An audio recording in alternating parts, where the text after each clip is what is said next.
Vamos nós para mais uma gravação do nosso Redireção. E, gente, hoje, fala. Ai, gente, hoje é bom. Uma sessão de terapia Ó, vocês pra nem vocês, precisam tá? pagar a sessão. A gente tá Aproveita. dando essa pra vocês, tá bom, gente? Hoje a Porque gente vai tá salvar a aqui. vida.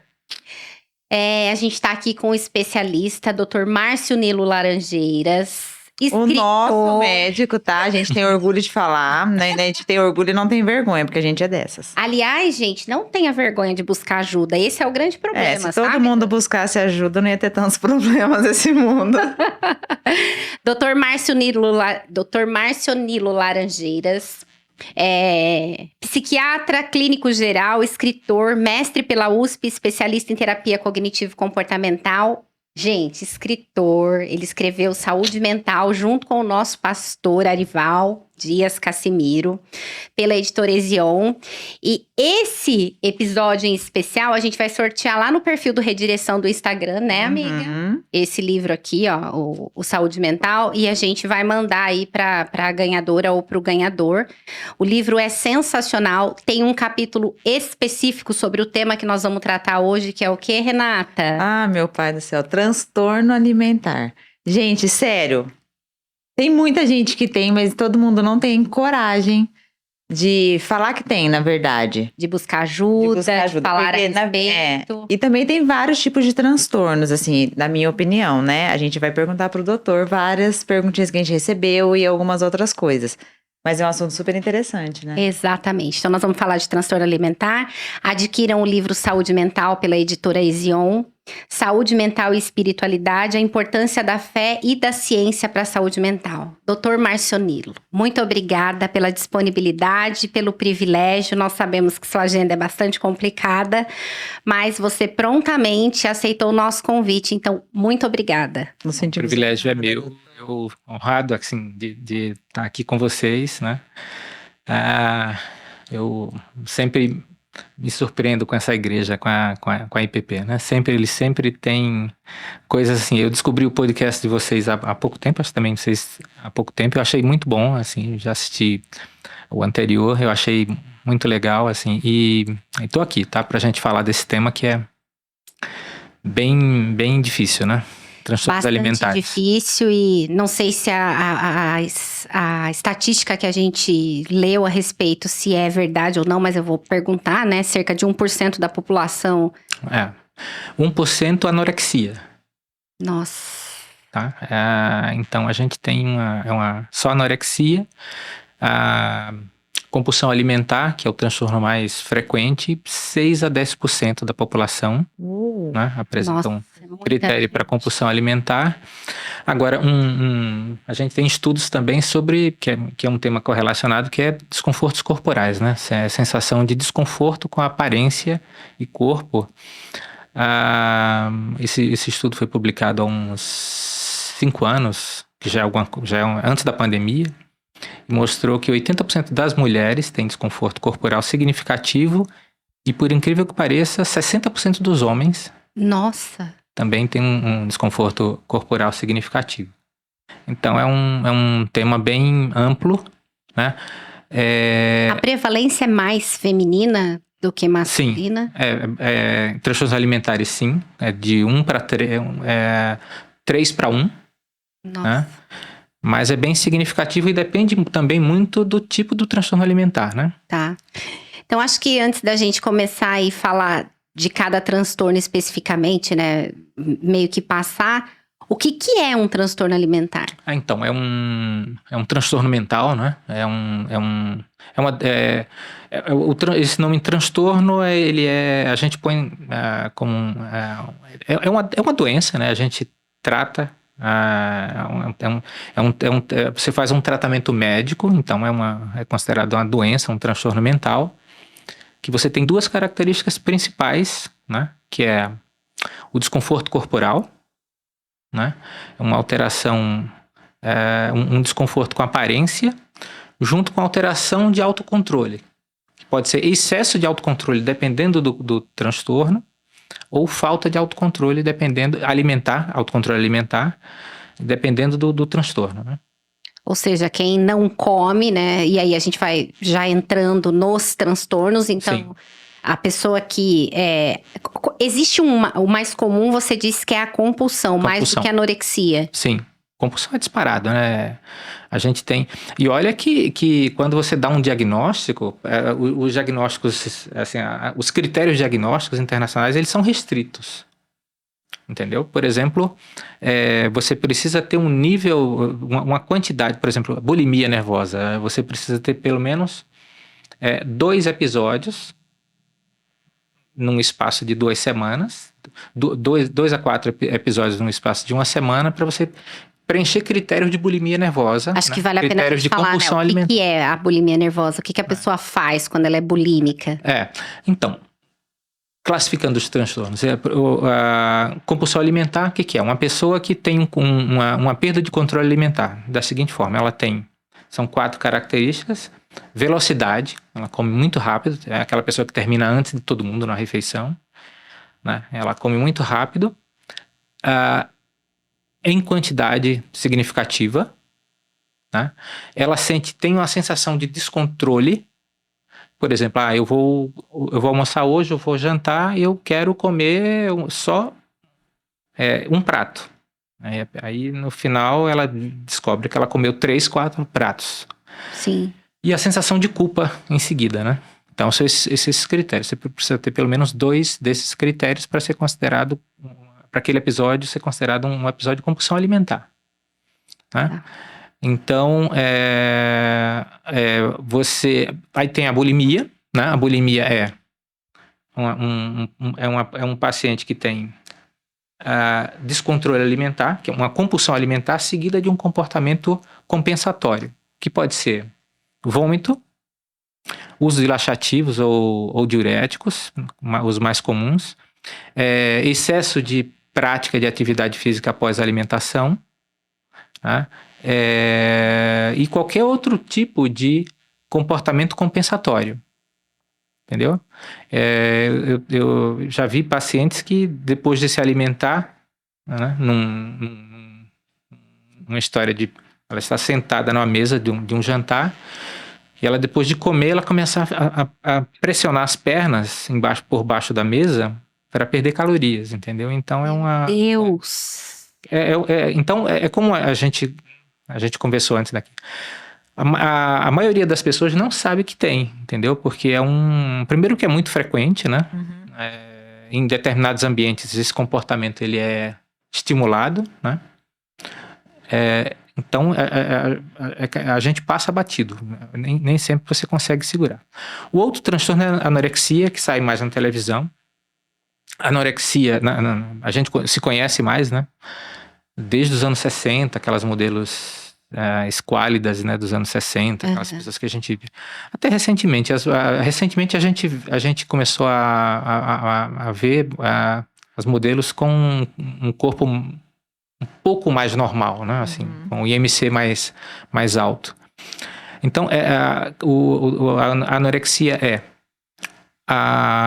um desconforto corporal, mais uma redução significativa, né, autoprovocada da quantidade de alimentos. Porque eventualmente você pode emagrecer muito por uma questão, por uma doença, né, que faça você emagrecer, mas nesse caso é um comportamento voluntário de restrição alimentar. E a anorexia vem junto com o transtorno dismórfico ou não necessariamente? Não, por definição, são consideradas 2 condições separadas. Ah, tá. Mas é comum uma comorbidade das 2 condições. A dismorfofobia é caracterizada por um desconforto específico, por exemplo, do nariz, né? Um exemplo maior, Michael Jackson, né, que fez cirurgias até não ter mais nariz. Desconforto, sei lá, com o cabelo, com as mãos, com as pernas, os pelos do corpo. Então você tem um desconforto mais específico e não relacionado ao peso em si e ao tamanho geral do corpo. Eu achei que tinha relação com a anorexia, porque a pessoa não se vê como a gente a vê, né? Sim. Por exemplo, algumas pessoas que eu conheço que sofrem de anorexia, por mais que a pessoa esteja ok, ela não Sim. consegue se ver como a Sim. gente está vendo, né? E é considerada, essa dificuldade, essa distorção na percepção é de um nível que a gente não é, tecnicamente não é uma alucinação, mas os pacientes têm uma percepção corporal totalmente diferente, entendeu? Eu lembro que eu tinha uma paciente que eu fazia terapia ainda na época da formação, né? E essa paciente, a gente ficava num consultório, num consultório pequeno, ainda na época da formação, 2 cadeiras normais, a porta lá, e ela vinha, era uma paciente que tinha um índice de massa corporal de 12, que índice de massa corporal de 12,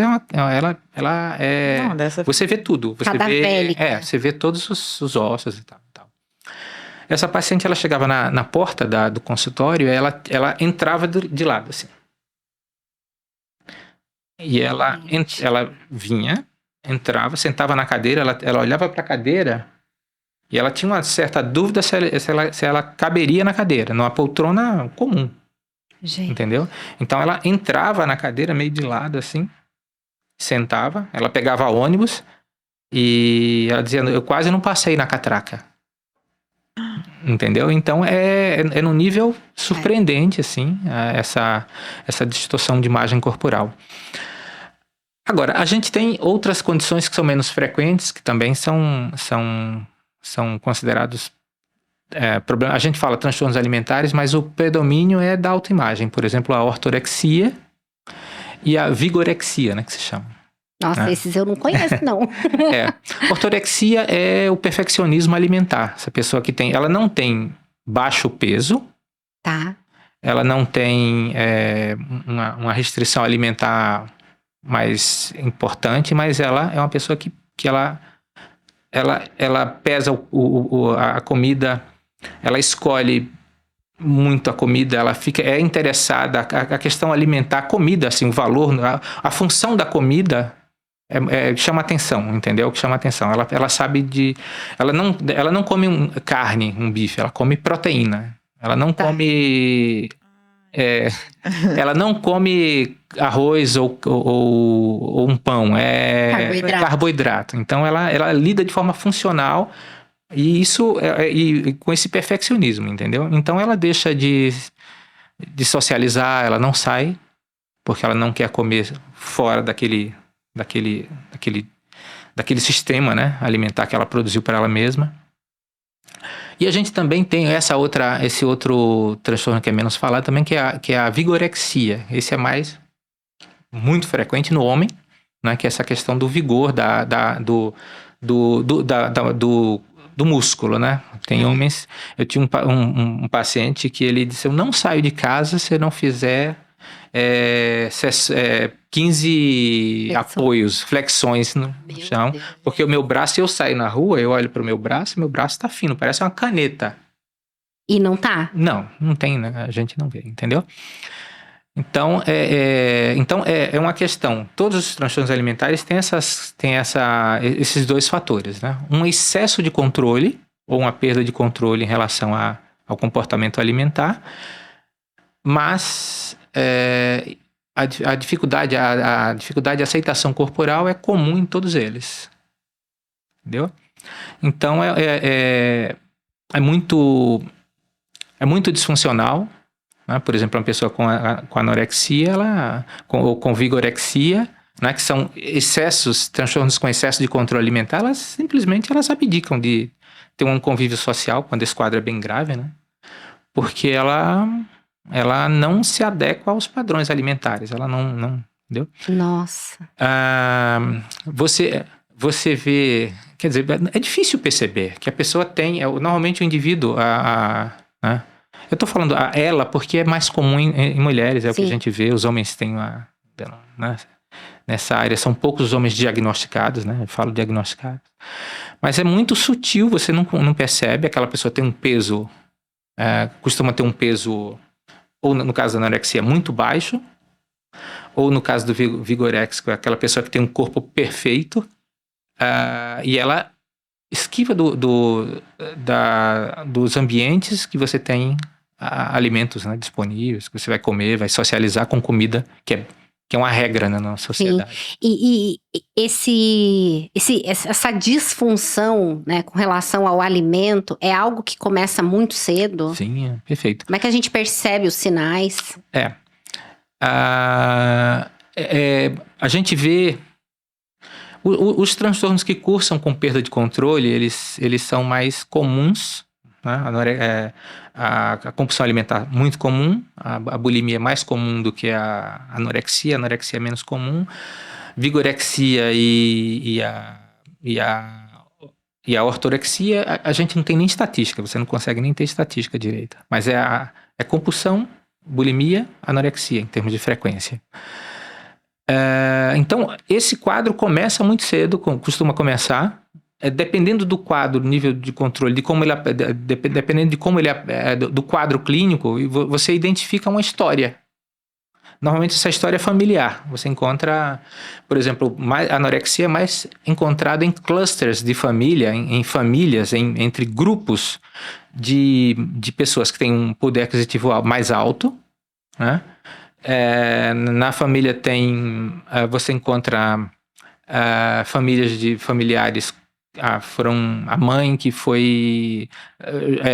fez balé durante muito tempo, ou na família você tem esportistas na família, você tem pessoas que têm o próprio indivíduo vive no meio, depois que ele, na vida profissional, no meio da moda. Com alimentação já é algo desde... Exatamente. E aí você encontra a compulsão alimentar é mais entre famílias que têm o comportamento alimentar, assim, que a comida sempre foi a linha mestra do convívio, né? A comida, aquelas mesas italianas, aquelas famílias italianas, famílias portuguesas e tal. Então, o afeto e a comida tá por ali, entendeu? Quer dizer, eu tô me sentindo mal, vamos comer, vamos sentar, entendeu? Quer dizer, o desconforto emocional é direcionado para comida, porque a comida, você come, você tem um bem-estar imediato, né? Uhum. Tanto é que você mexe com dopamina, você come imediatamente, a dopamina sobe em certas áreas do cérebro, que é muito semelhante. Isso para quem é o compulsivo, por exemplo. Para o compulsivo, principalmente para o compulsivo, mas de forma geral a comida é calmante, né? É uma questão, você come, você se sente bem, você interage, você esquece. Era que eu digo. Exatamente. Então a gente vê esses grupos, por exemplo, a vigorexia também, a anorexia, a vigorexia e a ortorexia são o mesmo cluster, entendeu? De famílias. As pessoas são mais rígidas, são mais autocríticas, são mais perfeccionistas. A alimentação é vista de forma, né, como um meio para alcançar certas coisas. A menina que tem que manter uma dieta, porque senão ela não vai conseguir um emprego bom, ela não vai, entendeu? Tudo é voltado para o corpo. A menina não pode ela não pode comer um pouco mais. O pai ou a mãe, olha, não pode comer muito, porque você vai engordar. Como é que você vai trabalhar? Como é que isso? Como se o fato de você comer ali, um pouco mais ali naquele momento, você tivesse correlação já com a evolução de longo prazo, entendeu? Então, uma alimentação mais seletiva tem a ver com transtorno alimentar? Total, né? Principalmente esse grupo aí da ortorexia e da vigorexia. Mas é o seguinte, a gente vive num momento, né, que a gente chama de... Né, existe uma ideologia de saúde total, né? Então, se sai na TV que você não pode comer porque causa câncer, comer, sei lá... o ovo que antes era filão e hoje é... Exato. Então, a gente vive numa coisa a gente, né, aí entra a vaidade, né, de querer viver eternamente, né, de ter medo de tudo que é doença e de você querer viver eternamente, né, tem a ver com a nossa vaidade, né? Esses transtornos alimentares tudo tem a ver com vaidade, entendeu? Com a questão da vaidade, né? Então, você encontra esse grupo de transtornos com associada a essa mania de saúde, essa obsessão por saúde. Entendeu? Viver mais. E aí entra também, quando você trabalha em lugares trabalha em bancos, que você tem, né? Não sei se vocês prestaram atenção, quem trabalha em banco. Dificilmente alguém que trabalha em banco tem é obeso, não sei se vocês... É verdade. Não, é verdade. Entendeu? Não tem, na verdade. Tá sempre Sempre. alinhado, impecável. Então a gente vive nesse caldo, né? O nosso mundo, ele favorece esse tipo de... Né? É cheio A gente de estava até gatilhos para isso. conversando antes de vir para cá sobre o movimento que esse avanço tecnológico e que as redes sociais trouxeram, né? Sim. Tanto pro bem quanto pro mal. Sim. Porque a gente tem pro bem essa coisa da informação na palma da mão, que nem a gente tá falando aqui, informação de qualidade com alguém que, né, que sabe do que tá falando, de como trata, enfim. Só que a gente tem a contrapartida, né? A gente tem sempre os dois extremos. Até teve uma pergunta aqui que alguém fez na caixinha, que é: como lidar com redes sociais que hiperestimulam comparações? Então, a gente tem aquelas pessoas que, olha, aceite seu corpo. Então, é uma apologia à obesidade. E, gente, na boa, eu tô falando disso, até eu fiz questão de abordar esse assunto, porque eu sou uma pessoa que lido com esse problema. Eu tenho compulsão alimentar, eu tenho bastante dificuldade de lidar, e eu sei exatamente quando os episódios acontecem. E são episódios mesmo, né? Mas, assim, na sua opinião... A rede social, eu sei que a gente tem informação na palma da mão, mas eu também sei do perigo, né? Sim. Porque ali tem ela muito mexe fio. com a emoção, né? Ela mexe com a emoção, tenho certeza que isso dá uma... já há pelo menos, olha só, 10 anos pelo menos, 10, 12 anos talvez, existem na internet grupos pró-Mia, pró-Ana. Não sei se vocês já viram alguma coisa... Pró-Mia, pró-Ana. Pró-Mia, pró-bulimia, pró-Ana, pró-anorexia. Meu que são, Deus. elas são pessoas que têm o transtorno alimentar, outras coisas mais, que não tem critério nenhum, né? É um grupo people likes me, mas no mau sentido. São pessoas iguais a mim, mas eu vou lá para trocar. Pra gente se aceitar como a gente... Não. Também porque assim, nós somos um grupo, né? Você se identifica com aquelas pessoas. A aceitação ali é entre elas mesmas, né? E como se elas vivessem num mundo paralelo. E elas ali trocam estratégias para perder peso, para continuar a perder peso. E chegam existem casos até de estímulo ao suicídio, entendeu? Nesses quadros, entendeu? Então, tanto para bulimia quanto para anorexia. Se vocês tiverem oportunidade, vocês dão uma olhada na internet. Né? E, então, assim, o que a gente vê hoje que a internet, hoje ela tem, né, é um instrumento, né? A rede social, né, a internet é um instrumento, a gente pode utilizar tanto para o mal quanto para o bem. Só que nesse momento, evidentemente, o mau uso da internet é prevalente, né? A gente né, na política, né, a gente tem os grupos isolados, né? A gente vive num país dividido politicamente.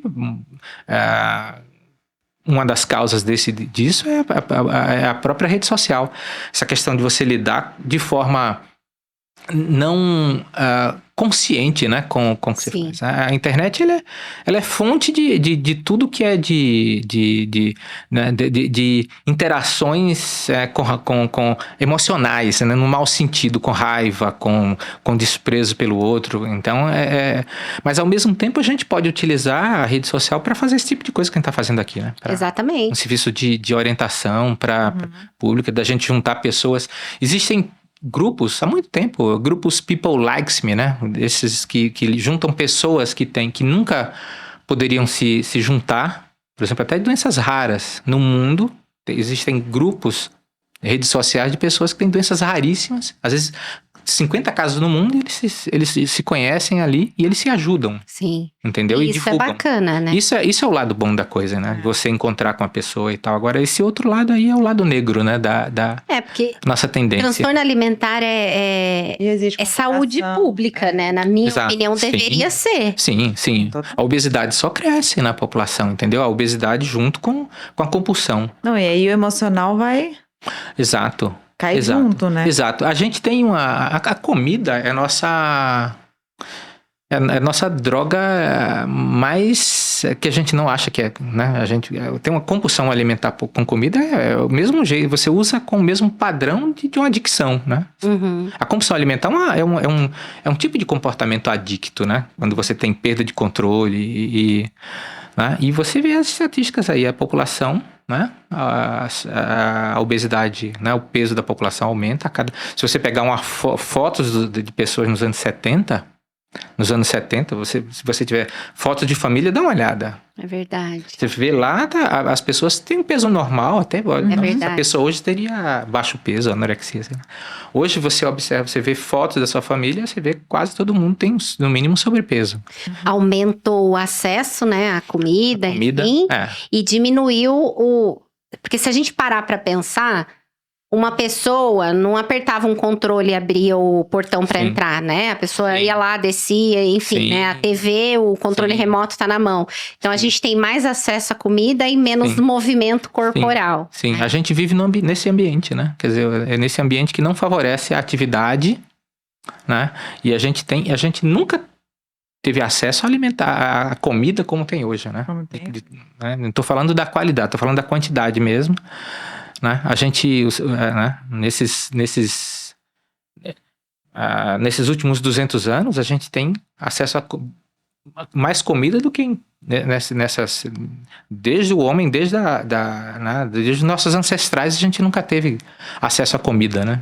Vocês podem observar, se vocês observarem a Bíblia, as histórias, o que você vê? Mas não houve uma população foi devastada por excesso de comida. Você sempre a fome, as pestes, entendeu? Então a gente só tem acesso à comida agora. Só que a gente tem o nosso cérebro, ele é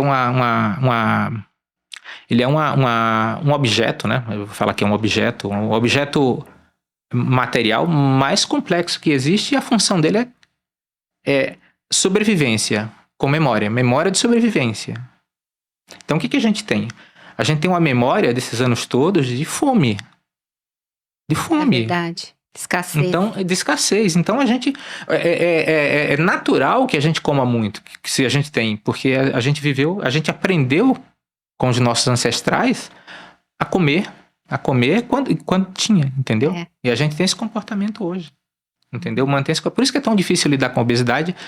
Não existe hoje uma solução para a obesidade. Hoje não existe. Existem tratamentos, entendeu? A gente trata, as pessoas perdem peso, mas uma solução para todos, uma coisa que... O problema obesidade, de forma social, no mundo todo, ele é insolúvel. Até esse momento é insolúvel.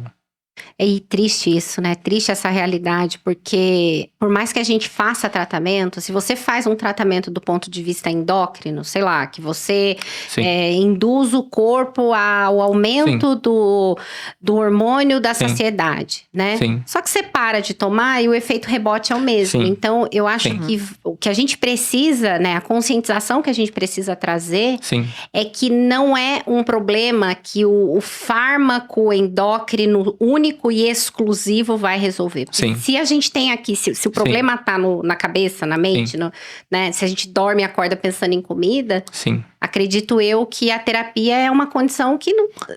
Para transtorno alimentar. E também, às vezes, tem um gatilho, não tem, doutor? Sim, a gente tem... Um gatilho que, às vezes...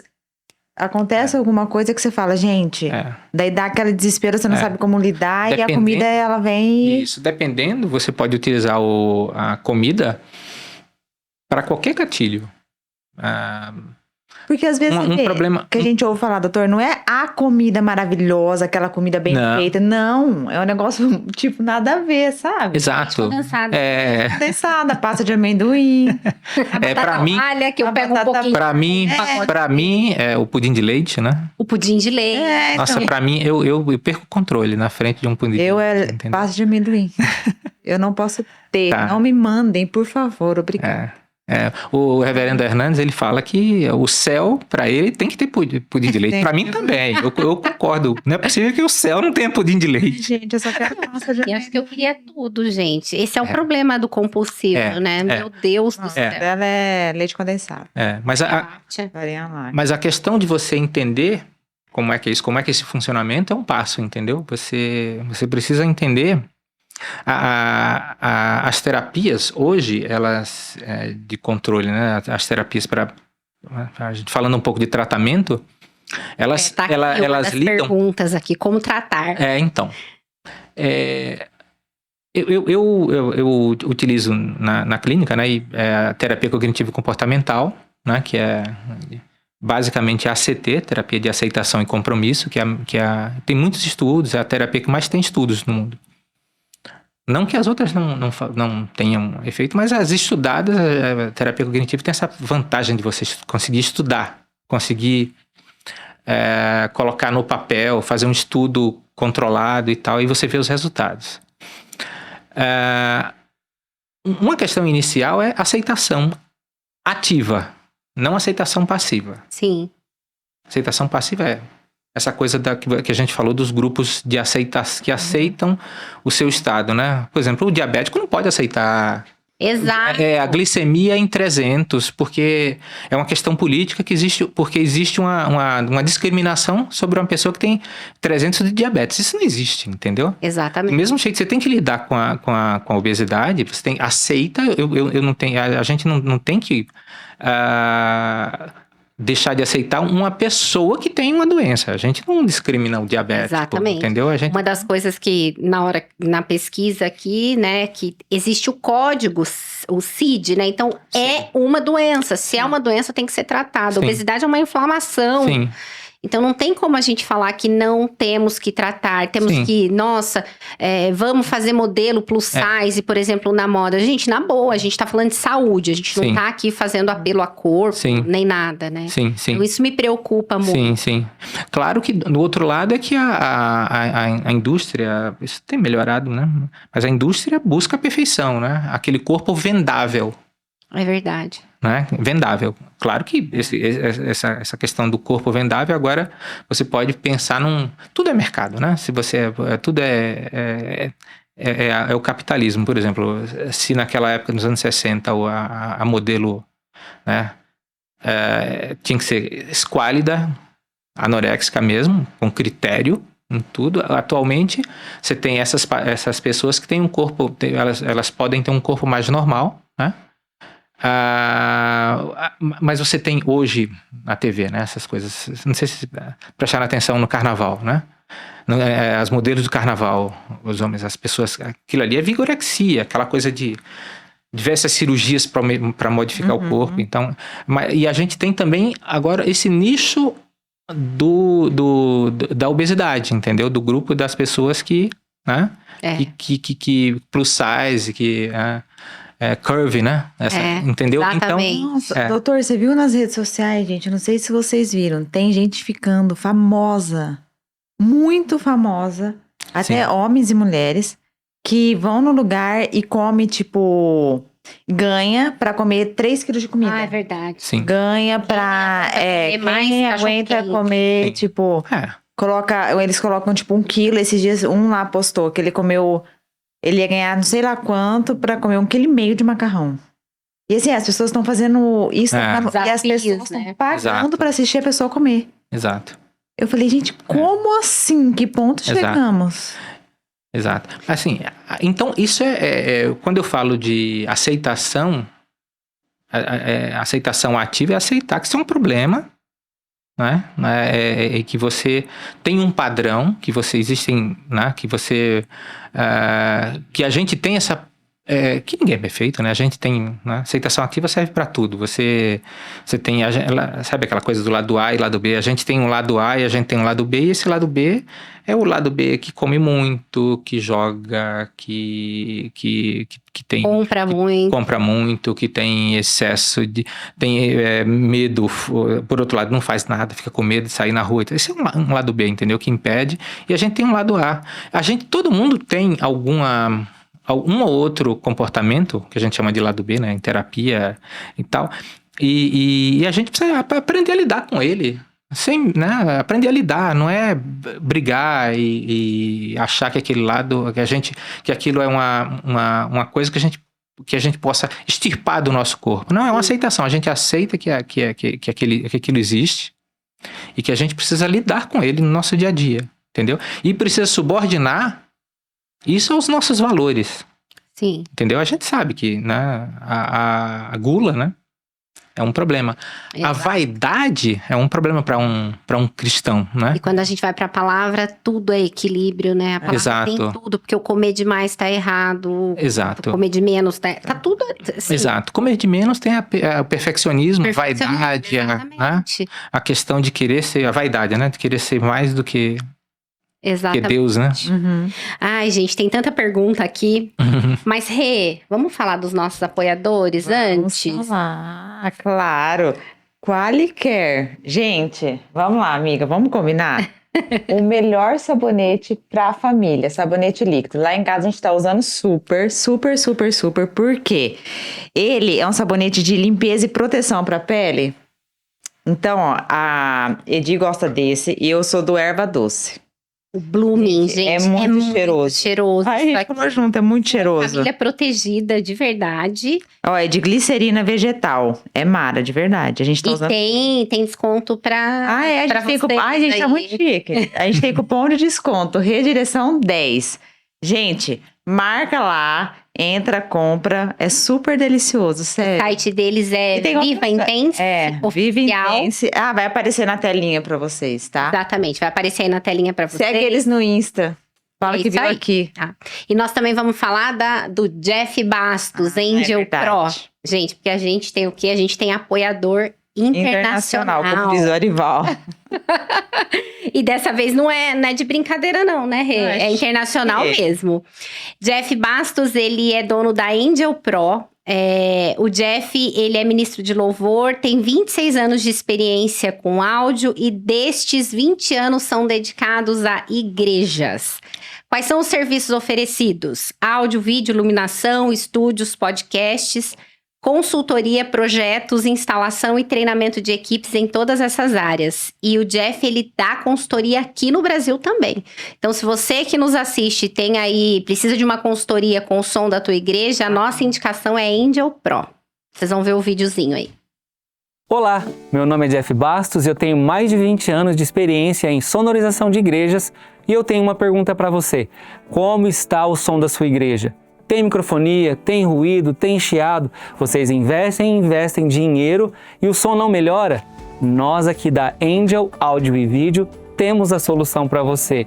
Já atendemos mais de 160 igrejas nos Estados Unidos e no Brasil.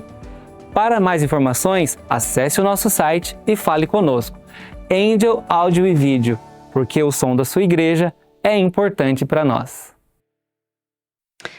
Então, voltando aqui para as nossas perguntas, gente, tem muita coisa e o tempo, já tô vendo ali que o tempo não dá para tanta pergunta, né? Doutor, medicações são sempre necessárias para o tratamento dentro do transtorno alimentar? Tá. De maneira geral, em psiquiatria, os protocolos internacionais, eles mostram que os quadros que são mais leves, moderados de qualquer transtorno, eles podem ser tratados muito bem com psicoterapia. Então, os quadros mais leves e tal. Então, se você reconhece um quadro, ele tem pouca repercussão, você tem um autocontrole importante, você consegue, né, você tem um nível de motivação alto para tratar, você está funcional, então uma terapia vai ajudar. Mas como são quadros, assim, complexos, né? Eles precisam ser bem avaliados, né? Às vezes é um falso quadro leve, né? Essa pessoa que consegue driblar as situações e ter comportamentos alimentares importantes e tal. Então, a gente medica basicamente os quadros mais moderados a graves, né?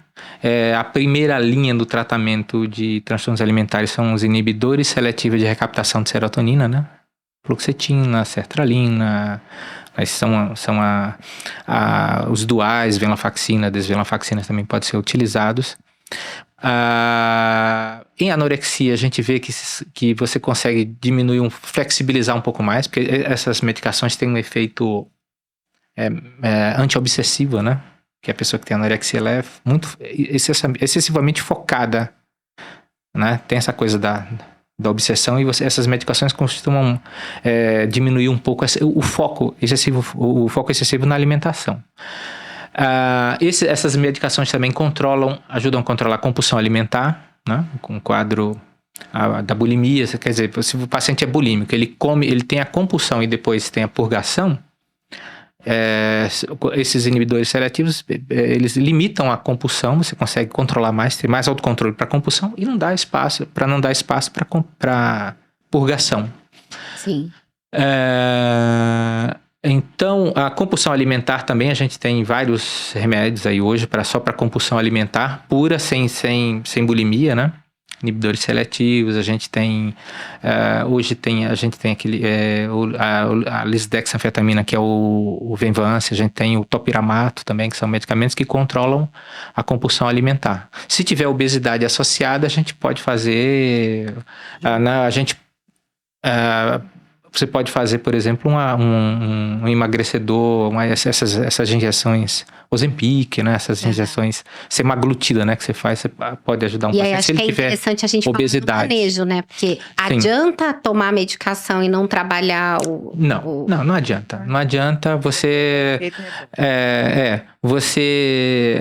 sempre é um tratamento longo, né? Porque simplesmente você tem esse padrão alimentar desde muito cedo, né? Normalmente quem nos procura, pelo menos adolescente, né? Mas quando já tem um quadro desde a infância, né?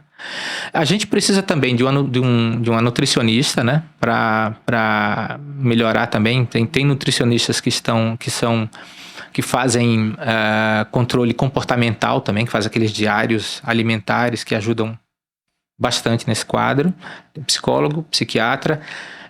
Principalmente os pacientes que têm os quadros mais importantes da anorexia, com muita perda de peso ou muita purgação, no caso da bulimia, a gente precisa de uma avaliação médica, né? Porque a bulimia, o excesso de vômito, você pode ter potássio, alteração metabólica, você pode ter problemas dentários, tireoide.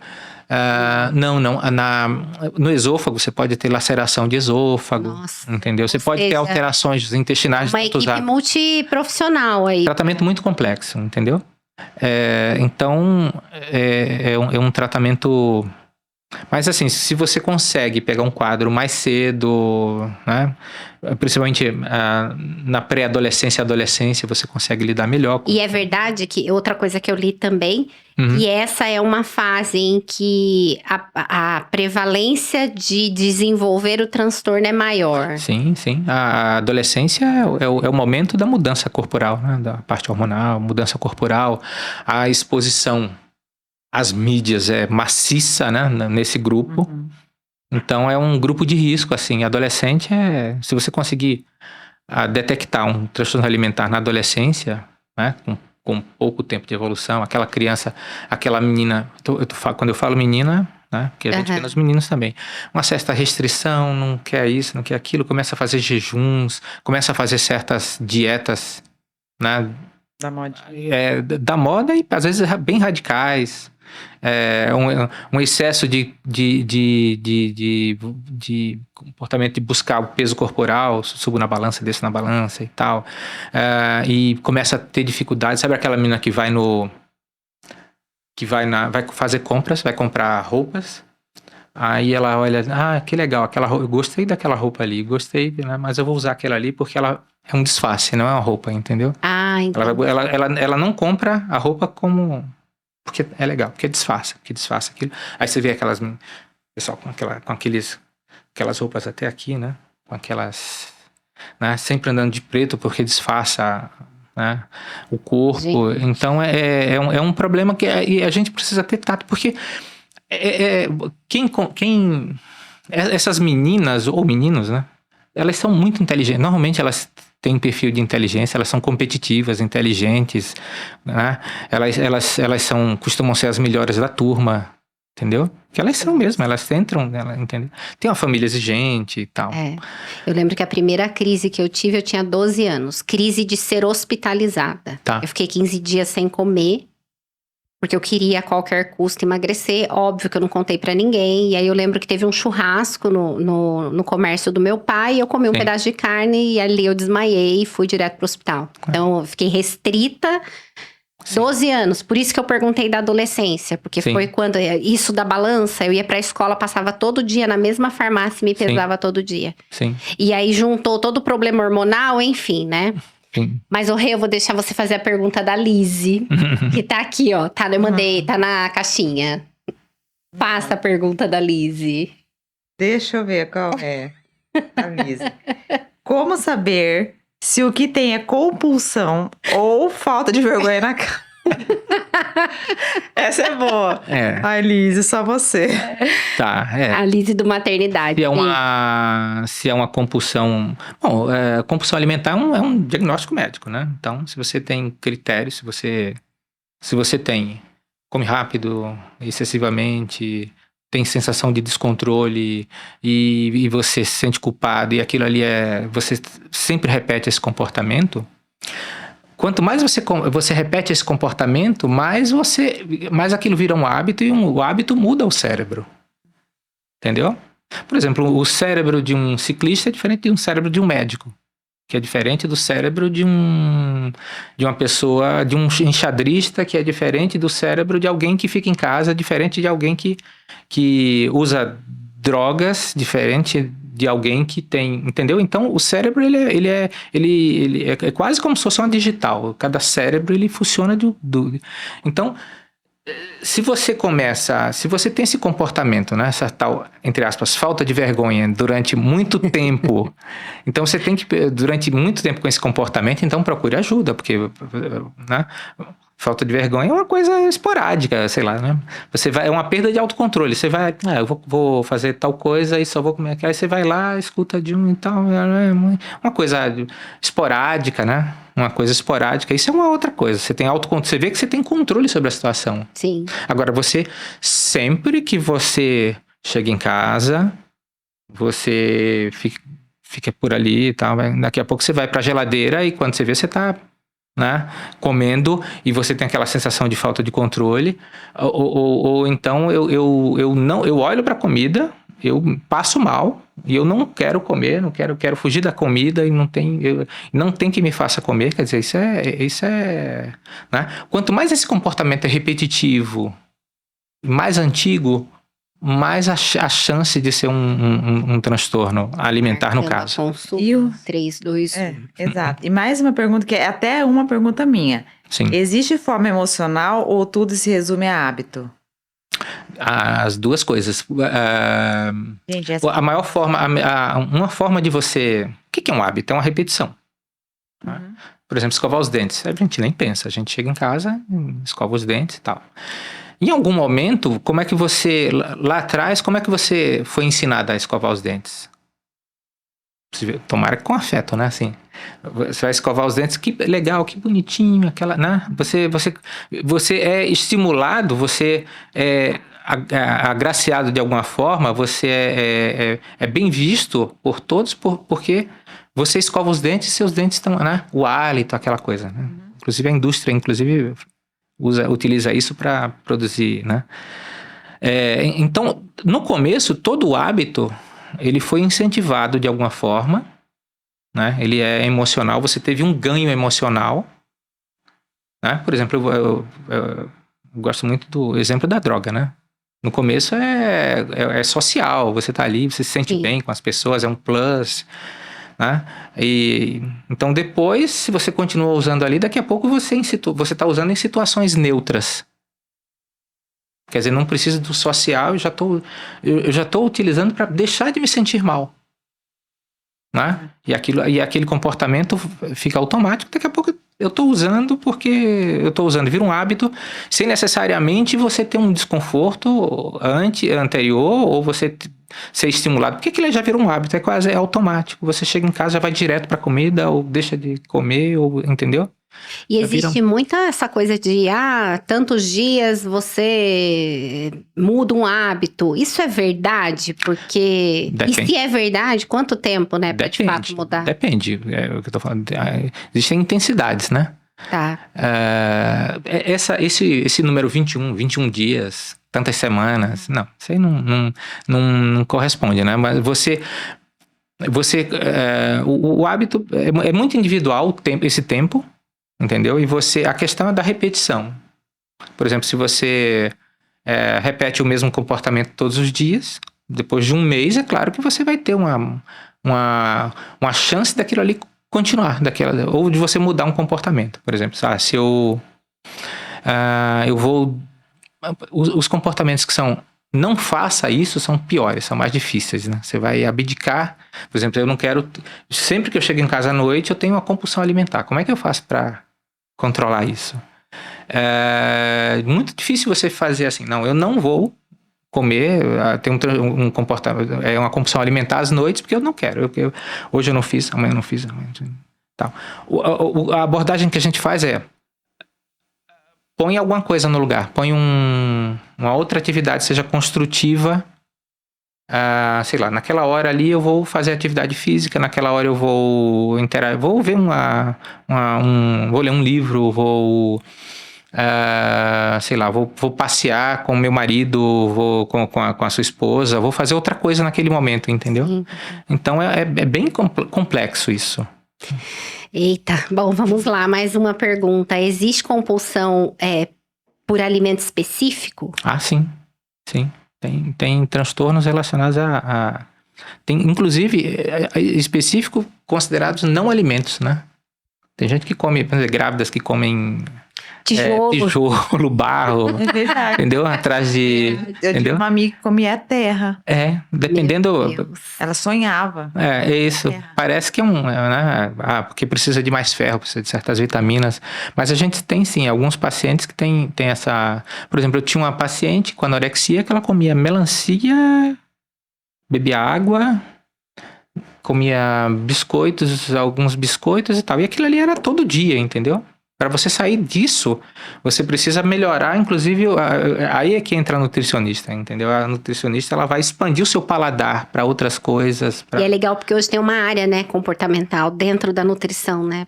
Sim, nutrição comportamental, exatamente. É bem importante para esses diários de atividades, você utilizar. Você vê que o paciente que... Às vezes, eu quero emagrecer, começa a restringir e não consegue emagrecer. Quando ele passa a comer normal... Com a orientação da nutricionista, ele chega no peso que ele quer, entendeu? Então, e eu vou ensinar só mais uma, não vai dar pra fazer todas, né? Porque a gente tem pouco tempo, mas vocês podem seguir lá a página @núcleo de atenção e bota lá na caixinha, enche ele de perguntas, depois ele responde por lá. É possível afirmar que podemos ressignificar a relação com a comida? Como a gente já falou, assim, ressignificar quer dizer... ressignificar é você modificar conscientemente, né? Lidar com... Normalmente, ressignificar, a gente utiliza... É o consciente, né? É o nosso lado A.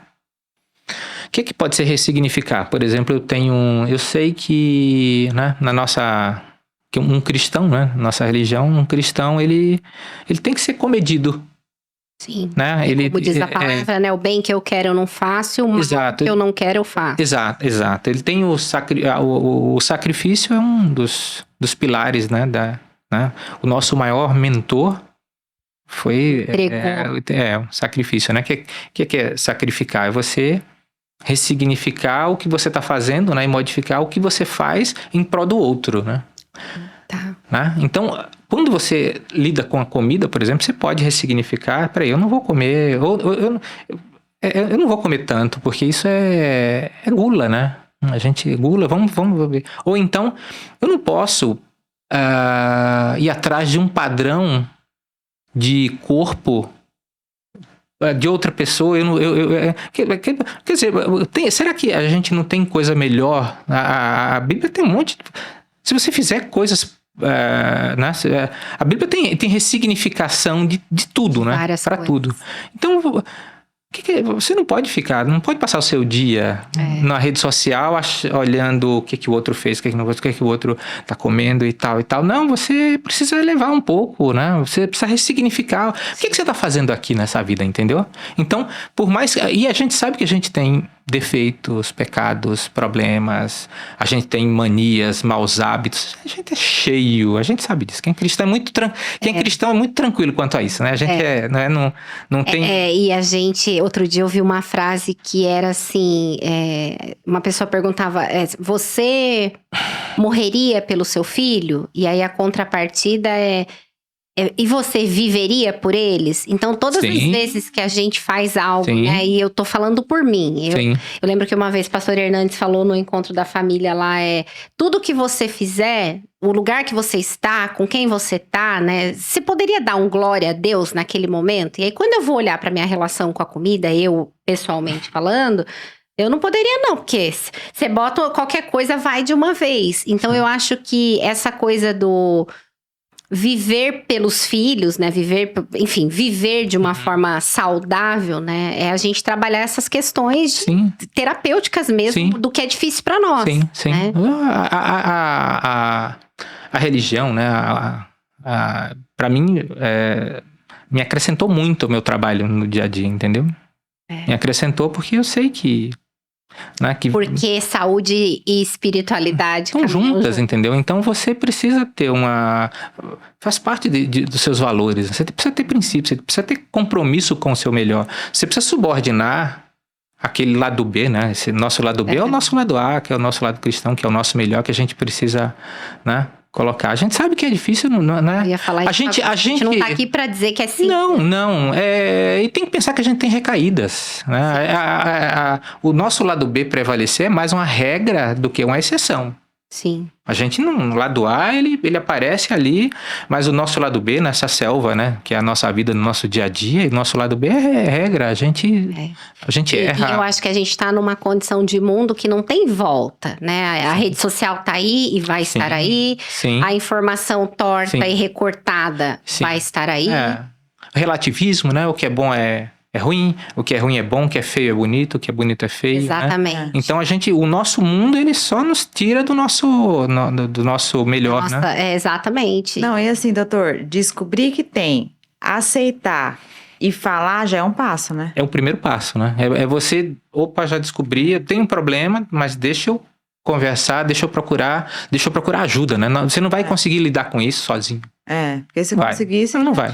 Esse é o nosso maior objetivo com Redireção. A gente não tem uma área específica, assim. A gente quer tratar todos os assuntos que são problemas pra gente também. Então, eu não vou vir aqui falar de compulsão ou de qualquer outra questão que eu viva na minha vida sem dizer, tamo junto, a gente tá aprendendo também, a gente também tá recebendo. E sem dúvida nenhuma, cuidando dos nossos filhos, né? Hoje tem tanta coisa. O meu bebê vai fazer 3 anos. Até 1 ano não comeu sal. Até 2 não comeu açúcar. Se certo ou errado, não sei. Mas nunca teve restrição. O reforço é mais positivo do que não faça, não coma, não... Então, a intenção é a melhor, né? Mas se a gente puder evitar que esses transtornos, eles evoluam na vida dos nossos filhos e que essa informação seja levada para frente, a gente já tá meio caminho andado, né? Caminho andado. Eu acho que uma postura é humildade, né? Humildade. Que é o contrário dessa... Né, da ganância, da vaidade, de achar que você tem. A gente tem mesmo problemas, a gente tem dificuldade, todo mundo tem, né? E quando você reconhece em você baixa a bola em você reconhece no filho, você vê no outro, no colega, na mãe, no pai, entendeu? Então você passa a entender. E uma coisa que é legal é a gente olhar, que você colocou, né? Quanto antes você detectar... mais cedo, melhor. Melhor. Então, melhor numa criança, no adolescente, que o cérebro ainda está em formação. Exatamente, entendeu? né? Então aproveitar essa neuroplasticidade aí pra gente fazer a coisa acontecer. Exatamente. Gente, tá acabando...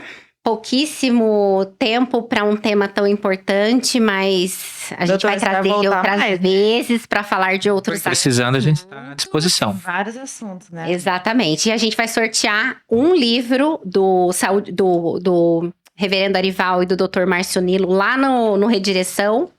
E a gente vai mandar para casa de vocês. E assim, gente, pensa num livro gostoso de ler, sabe? Porque tem o transtorno alimentar, depressão, a gente fala de inúmeras situações onde a ciência e a fé, elas caminham juntas, e é isso. Quanto mais cientista a gente se torna, mais a gente vê que é Deus em tudo e em todos. Certo, doutor? Claro, a ciência é um braço de Deus, né? Exatamente. Ciência é consciência, né? A gente tem que ter consciência do que está escrito na Bíblia, da experiência da Bíblia. A ciência também, ela é a nossa... a gente aprendeu como ser humano, né, na nossa insignificância, a produzir um método que nos traga mais consciência sobre o mundo, né? Isso é a ciência. Até consciência sobre o milagre, né? Quando a gente olha e fala assim, ó, isso sem aqui, dúvida. Se não é Deus, não tem por onde. Sim, né? sim. Então, doutor Marcionilo, muito obrigada mais uma vez pela disponibilidade, pela honra, né, de vir aqui falar com a gente de um assunto tão importante. Quando precisarem aí de... a gente vai precisar, viu? E, gente, Redireção fica por aqui. Até o próximo episódio. Fica de olho lá no Instagram do Redireção. @Redireção_podcast. Siga, comenta, compartilha. Manda pras amigas, pros amigos. E até o próximo episódio, se Deus quiser. Um beijo. Tchau.